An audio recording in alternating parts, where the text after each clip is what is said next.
नमस्कार, हर खबर हरियाणा देख रहे हैं आप। मैं हूं आपके साथ भावना त्रिपाठी।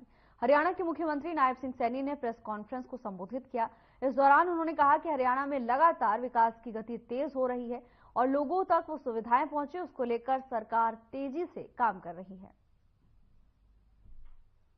आज मुझे खुशी है कि 804 करोड़ रुपए के आज ये एजेंडे जो परचेज कमेटी के अन्य डेवलपमेंट के थे उनको मंजूरी मिली है, मंजूरी दी गई है।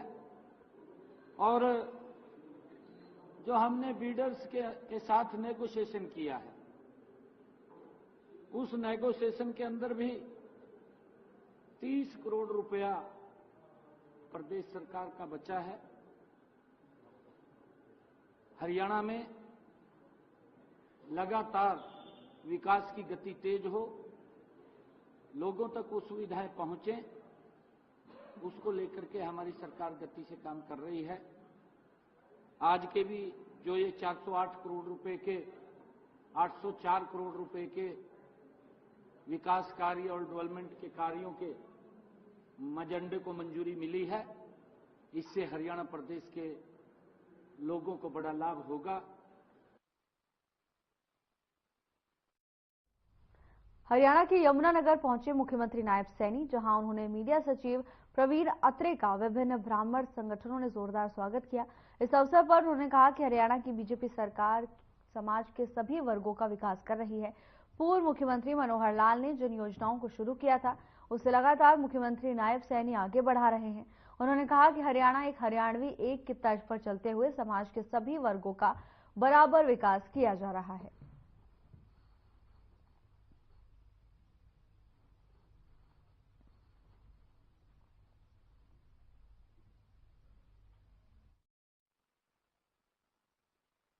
पत्रकार साथियों के लिए जितने काम भारतीय जनता पार्टी की सरकार ने हरियाणा में किए हैं, आप सब उसके गवाह हैं। इससे पहले कोई सरकार नहीं कर सकी। पत्रकार साथियों की पेंशन, फिर उस पेंशन में बढ़ोतरी, पत्रकार साथियों के लिए इस तरह के प्रावधान किए गए कि परिवार में अगर दो व्यक्ति पत्रकारिता में हैं, दोनों पेंशन के हकदार रहें। पत्रकार साथियों के लगातार अलग अलग योजनाएं, पीछे पत्रकार साथियों का एक प्रतिनिधिमंडल माननीय मुख्यमंत्री जी से मिला था और उनकी डिमांड थी कैशलेस इलाज की। हालांकि नायब सिंह जब मनोहर जी मुख्यमंत्री थे, ये विषय तब आया था। माननीय मनोहर जी ने उस वक्त अधिकारियों को बाकायदा दिशा निर्देश किए कि इसके ऊपर तुरंत कार्य किया जाए।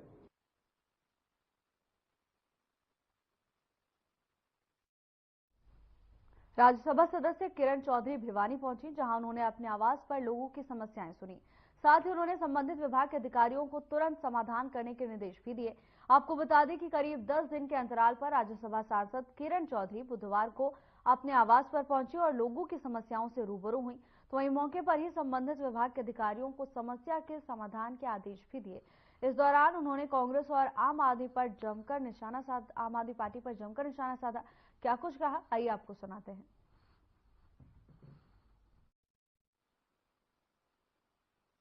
काफी दिनों का, अभी तो 10 दिन पहले तो यहीं पे थी। अब आप जानते हो दिल्ली के अंदर चुनाव हो रहा है और वहाँ पे ड्यूटीज लगी हुई हैं हमारी। तो चुनाव जो है उसमें तो सुबह से लेकर शाम तक प्रोग्राम जो है वो चल रहे हैं।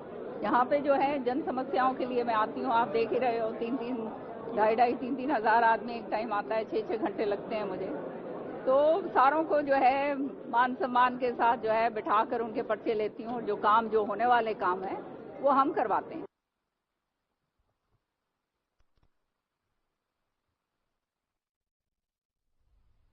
सहकारिता मंत्री डॉक्टर अरविंद शर्मा ने मंगलवार को हरियाणा सिविल सचिवालय 5वें तल स्थित कॉन्फ्रेंस कक्ष में हरियाणा डेयरी विकास फेडरेशन के एमडी रोहित यादव, महाप्रबंधक और 6 वीटा प्लांटों के सीईओ के साथ समीक्षा बैठक की। तकरीबन 2 घंटे चली इस बैठक में कैबिनेट मंत्री डॉक्टर अरविंद शर्मा ने सिलसिलेवार तरीके से वीटा उत्पादों, वीटा प्लांटों के संबंध में विस्तार से जानकारी लेते हुए आवश्यक दिशा निर्देश दिए। बता दें कि कैबिनेट मंत्री अरविंद शर्मा ने कहा कि वीटा उत्पादों की रेंज को बढ़ाया जाएगा ताकि आम जन को अधिक से अधिक गुणवत्ता से परिपूर्ण उत्पाद उपलब्ध हो सके। मधुमेह से पीड़ित लोगों के लिए शुगर फ्री प्रोडक्ट बनाने के भी निर्देश दिए गए। उन्होंने कहा कि जीन प्लांट के घी की जनता में लगातार मांग बढ़ रही है और इसी मांग के आधार पर प्लांट की क्षमता बढ़ाने के साथ घी की ब्रांडिंग भी की जाए।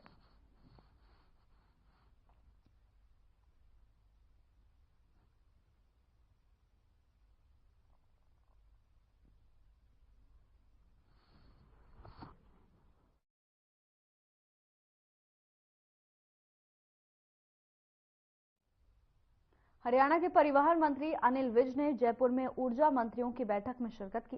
वापसी के समय नांगल चौधरी में ठहरे और इस दौरान नारनौल के आरटीओ को वाहनों की ओवरलोडिंग के लिए जमकर फटकार लगाई।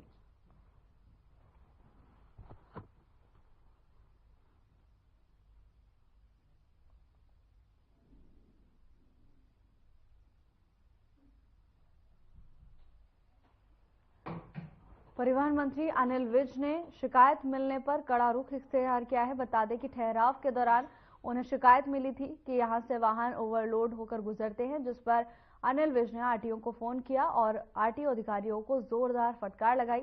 इसके साथ ही उन्हें सख्त निर्देश दिए गए हैं कि जल्द से जल्द कड़ा एक्शन लिया जाए और ओवरलोड वाहनों पर नकेल कसी जाए। बता दें कि परिवहन मंत्री अनिल विज जयपुर गए थे, जहां उन्होंने एक बैठक में शिरकत की। तो वहीं जयपुर से वापस आने के दौरान एक जगह ठहराव के लिए रुके थे, जहां पर लोगों ने उनसे ओवरलोडेड वाहनों की शिकायत की, जिसकी शिकायत मिलने पर अनिल विज काफी नाराज हुए और उन्होंने आरटीओ को तुरंत फोन कर अधिकारियों को फटकार लगाई।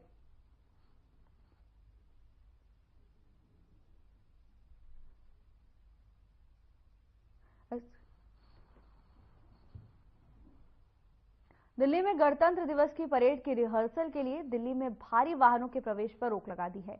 बता दें कि 22 जनवरी शाम 5 बजे से 23 जनवरी दोपहर 1:30 बजे तक दिल्ली में बाहरी वाहन प्रवेश नहीं कर सकते, जिसको लेकर गुरुग्राम पुलिस ने ट्रैफिक एडवाइजरी जारी कर रूट को डाइवर्ट किया है, जिसमें नेशनल हाईवे 48 पर जयपुर से आने वाले भारी वाहनों को केएमपी के जरिए डाइवर्ट कर दिया है।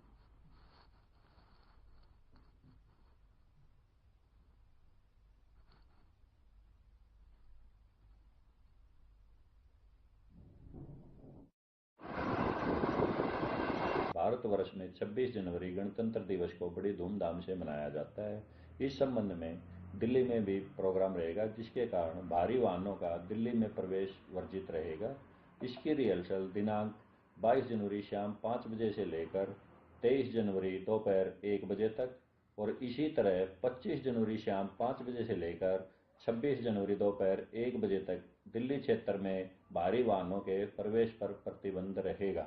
इसके लिए यातायात पुलिस गुड़गांव द्वारा जगह जगह नाकाबंदी की गई है।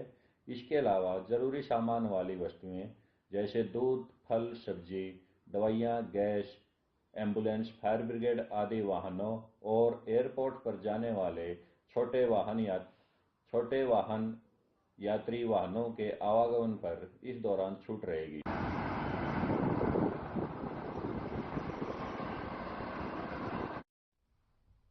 गणतंत्र दिवस को लेकर गुरुग्राम पुलिस चेकिंग अभियान चलाने से लेकर सुरक्षा व्यवस्था को चाक चौबंद कर रही है। गुरुग्राम पुलिस गुरुग्राम में स्थित अलग अलग जगह पीजी, गेस्ट हाउस, होटल और रेस्टोरेंट में लगातार चेकिंग कर रही है। तो वहीं जिस भी गेस्ट हाउस, होटल या पीजी में बिना दस्तावेज और आईडी प्रूफ के नागरिकों को रूम देने का काम किया गया, उन पर एफआईआर दर्ज कर कानूनी कार्रवाई भी पुलिस कर रही है।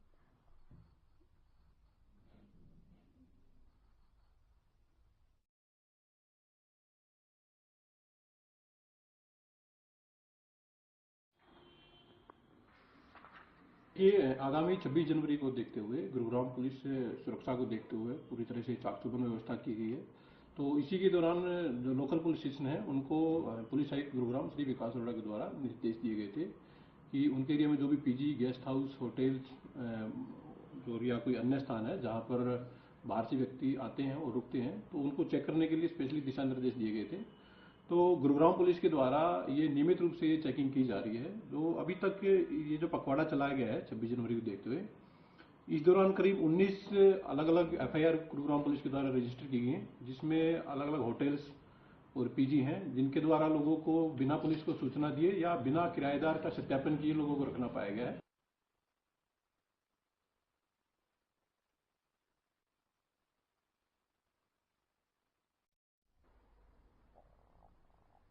चरखी दादरी में स्थित श्यामसर तालाब में बुधवार को दोपहर करीब 4 बजे एक युवक का शव बरामद हुआ, जिसके बाद पुलिस को सूचना दी गई। सूचना मिलते ही पुलिस की टीम तुरंत मौके पर पहुंची और पुलिस ने जांच शुरू कर दी। तो वहीं स्थानीय नागरिकों ने बताया कि युवक की पहचान शहर के वार्ड नंबर 9 झज्जर घाटी निवासी विपिन के तौर पर हुई है। स्थानीय नागरिकों ने बताया कि 5 दिन पहले युवक की गुमशुदगी की रिपोर्ट थाना शहर चरखी दादरी में दर्ज करवाई गई थी। युवक के पिता और भाई की मौत हो चुकी है। तो वहीं सूचना मिलने पर परिजनों में मातम का माहौल है।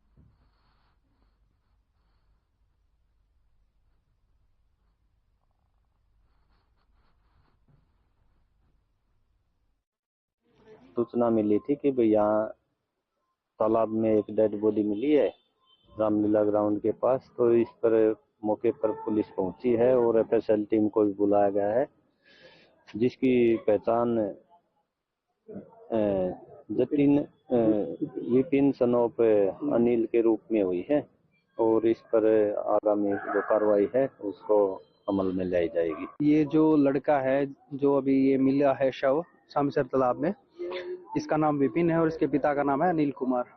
और 5-6 दिन पहले मैंने इसके भाई के साथ मिलके थाने में रिपोर्ट लिखवाई थी, एप्लीकेशन दी थी कि भाई ये लापता है, और आज ये मिला है। और ये थोड़ा सा भोला भी लड़का था। इनके परिवार में इनकी माताजी हैं, एक बहन और एक ये भाई है, क्योंकि इससे पहले इसका एक भाई था, उसकी डेथ हो चुकी है, इसके पिताजी की डेथ हो चुकी है।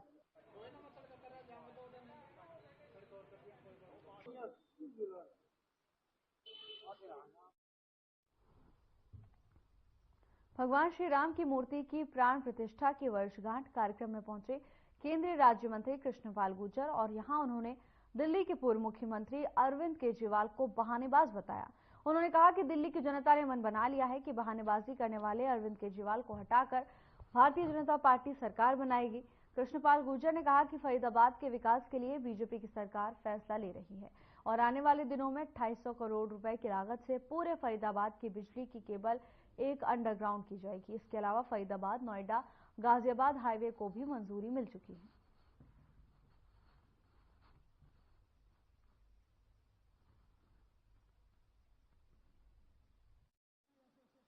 बीजेपी को आना है, ये दिल्ली के मतदाताओं ने तय कर लिया है, क्योंकि दिल्ली वालों को बहाना बने वाली सरकार नहीं, काम करने वाली सरकार चाहिए। क्योंकि केजरीवाल जी पिछले 10 साल से एक ही रोना रोते रहे, अपनी नाकाबिलियत को छुपाते रहे, दोषारोपण भारतीय जनता पार्टी और एसडी पर करते रहे।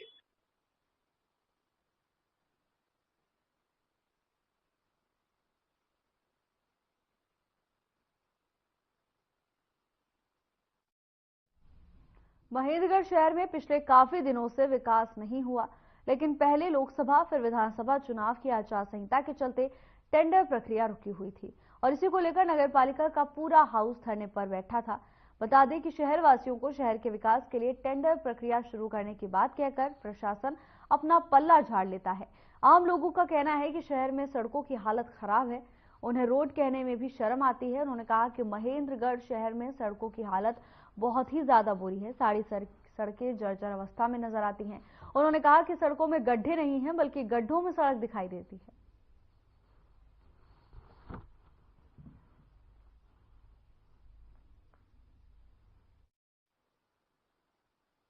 हालात बहुत बुरी है जी। सड़कों में जो समझो गड्ढे नहीं है, गड्ढे में सड़क है।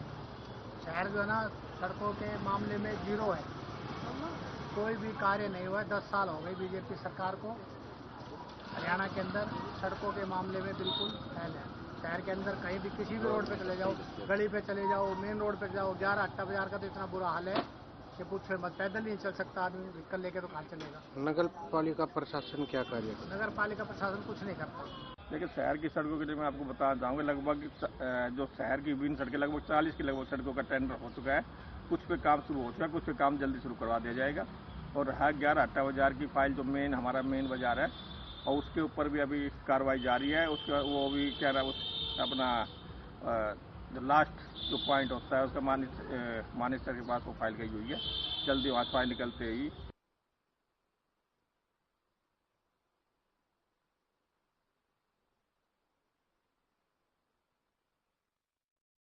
मुंबई में अभिनेता सैफ अली खान पर हुए हमले में पुलिस ने एक बांग्लादेशी युवक को गिरफ्तार किया और इसी के बाद दिल्ली एनसीआर में भी बांग्लादेशियों पर स्थानीय पुलिस ने शिकंजा कसना शुरू कर दिया है।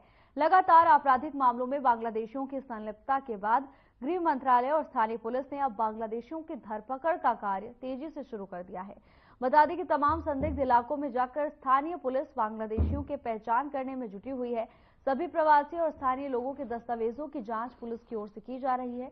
स्थानीय पुलिस उनका रिकॉर्ड खंगालने में जुटी है। फरीदाबाद के बालू का आदर्श नगर थाने के एसएचओ हरि किशन की माने तो उन्होंने स्लम बस्ती एरिया में जाकर सभी संदिग्ध लोगों के दस्तावेज चेक किए हैं।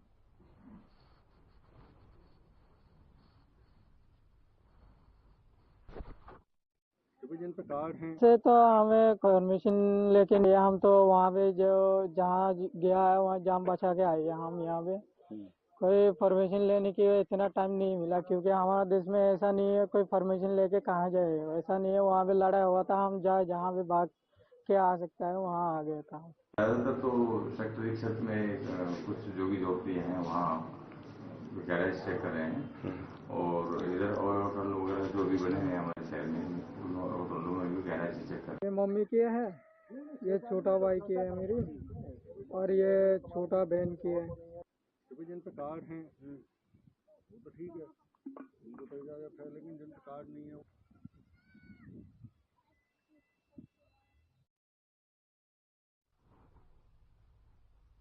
खबर चंडीगढ़ से है, जहां 26 जनवरी को लेकर तैयारियां जोरों शोरों पर हैं, तो वहीं चंडीगढ़ में गणतंत्र दिवस पर हरियाणा में झांकी निकाली जाएगी। आप भी देखिए हरियाणा की झांकी के कुछ खास दृश्य।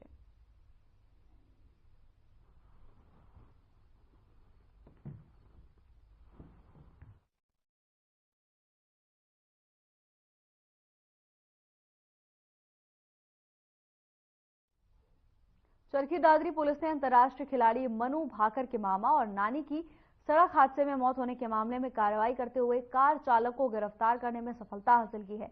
बता दें कि चरखी दादरी के डीएसपी कार्यालय से धीरज कुमार ने बुधवार को जानकारी दी। उन्होंने बताया कि चरखी दादरी शहर के महेंद्रगढ़ बाईपास पर 19 जनवरी को सुबह कार चालक ने स्कूटी को टक्कर मार दी थी, जिसमें मनु भाकर के मामा और नानी की मौत हो गई थी। जिसके बाद पुलिस मौके पर पहुंची और मामले में केस दर्ज करके कार्रवाई पुलिस ने शुरू की।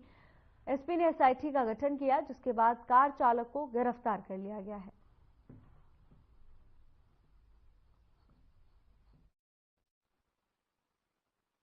खबर पहुंचकर स्थानीय कार्रवाई विधि अनुसार अमल में लाई गई थी। गाड़ी चालक जिस गाड़ी से एक्सीडेंट हुआ था उसके चालक विजय वासिफ चपाटाला को आज पुलिस द्वारा गिरफ्तार किया गया है। हाँ जी, एसआईटी गठित की गई थी, तो एसआईटी पूरी तरह से छानबीन कर रही है।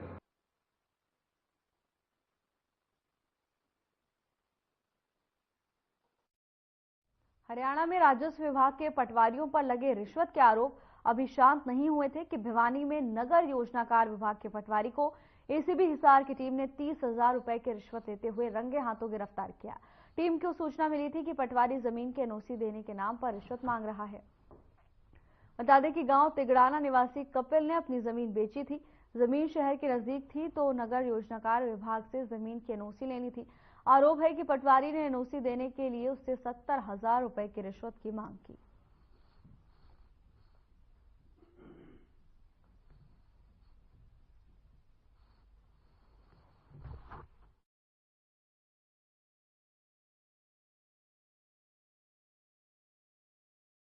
भवानीखेड़ा में डायल 112 टीम ने नियमित वाहन जांच अभियान चलाया, जिसमें 2 व्हीलर और बड़े वाहनों की जांच की गई। Dial 112 in charge sub inspector Ramniwas ने बताया कि पुलिस अधीक्षक के आदेशानुसार नियमित वाहन चेकिंग की जा रही है, जिससे वाहन नियमों की अवहेलना करने वाले चालकों पर सख्त कार्रवाई कर उनसे वाहन नियम लागू के प्रयास किए जा रहे हैं, ताकि यातायात सुरक्षा और सतर्कता बनी रहे। और पुलिस विभागीय आदेशानुसार संदिग्ध वाहन चालकों पर भी विशेष सख्ती बरती जा रही है। इसके अलावा वाहन चालकों को यात्रा के दौरान वाहनों में हेडलाइट, गति नियंत्रण और 2 व्हीलर में हेलमेट का उपयोग की अपील कर सर्द मौसम में कोहरे के दौरान सावधानी पूर्वक और जरूरत के मुताबिक यात्रा का आह्वान किया जा रहा है, ताकि सड़क सुरक्षा बनी रह सके, ताकि सड़क दुर्घटनाओं को नियंत्रित किया जा सके।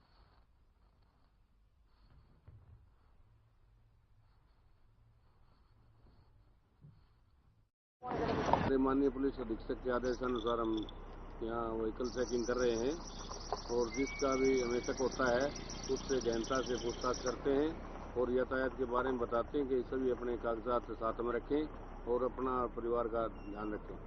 युवा वर्ग को भी बता रहे हैं आगे अपने कागजात साथ रखें, हेलमेट का प्रयोग करें और गाड़ी चलाते हैं तो सीट बेल्ट का प्रयोग करें।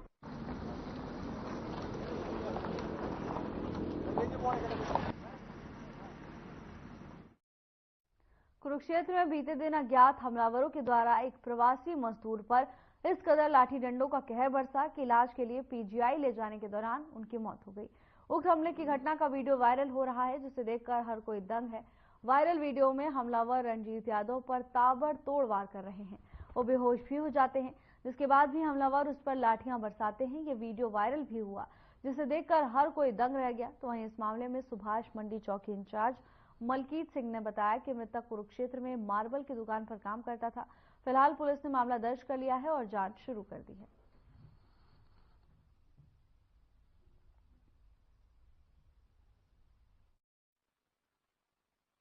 तो देखिए 19/1/2025 को हमें सूचना मिली थी कि प्रेम नगर में एक लड़ाई झगड़ा हुआ है और उसमें जो विक्टिम है जिसको चोटें लगी हैं वो LNJP हॉस्पिटल्स के शिफ्ट होके मेट्रो में चला गया। उसके बाद हमने जो जांच शुरू की है और जो विटनेस के स्टेटमेंट पे हमने इसमें FIR रजिस्टर करी थी under section attempt to murder की और बाद में दौरान इलाज उनकी रंजीत यादव की डेथ हो गई थी। उसमें हमने जो हत्या का मामला है उसमें धारा इजाद करी हुई है और अभी प्रेजेंट में इसकी इन्वेस्टिगेशन CIA 1 कर रही है। तो उन्होंने स्टेटमेंट दी है उसमें ऐसा कुछ नहीं है, लेकिन अभी मामले की हम इन्वेस्टिगेशन कर रहे हैं।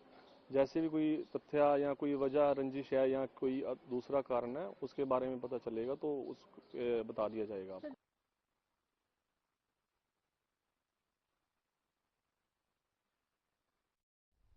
बल्लभगढ़ के सेक्टर 3 के रोड पर कूड़े के ढेर लगे होने की वजह से स्थानीय लोगों को परेशानियों का सामना करना पड़ रहा है। बता दें कि सेक्टर 3 में बने खाटू श्याम मंदिर के पास कूड़े का ढेर लगा होने की वजह से पूजा करने आने वाले श्रद्धालुओं को भी आए दिन कूड़े की वजह से परेशानी हो रही है। तो वहीं कई बार इसकी शिकायत अधिकारियों से की गई, लेकिन फिर भी कोई कार्रवाई नहीं हुई। साफ सफाई न होने की वजह से परेशानी बढ़ती जा रही है। तो वहीं आए दिन कूड़े के ढेर में आवारा पशुओं का भी जमावड़ा लगा रहता है, जिससे दुर्घटनाएं होती हैं।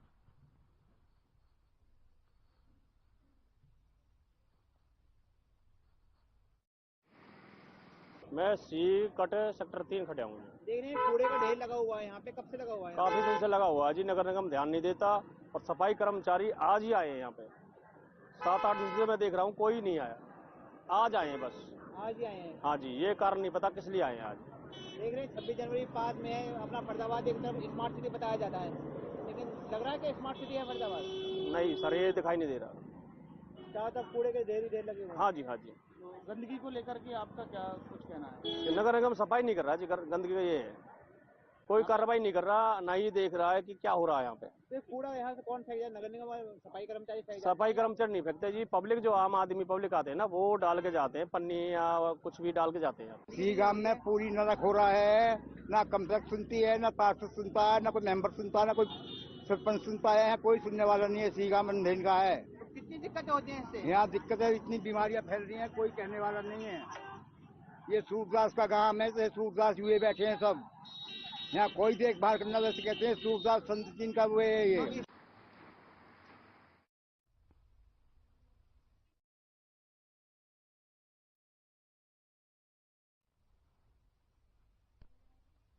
फिलहाल के लिए बस इतना ही। अब वक्त हो चला है डॉक्टर राकेश गुप्ता के साथ हमारे खास कार्यक्रम प्लस माइनस का।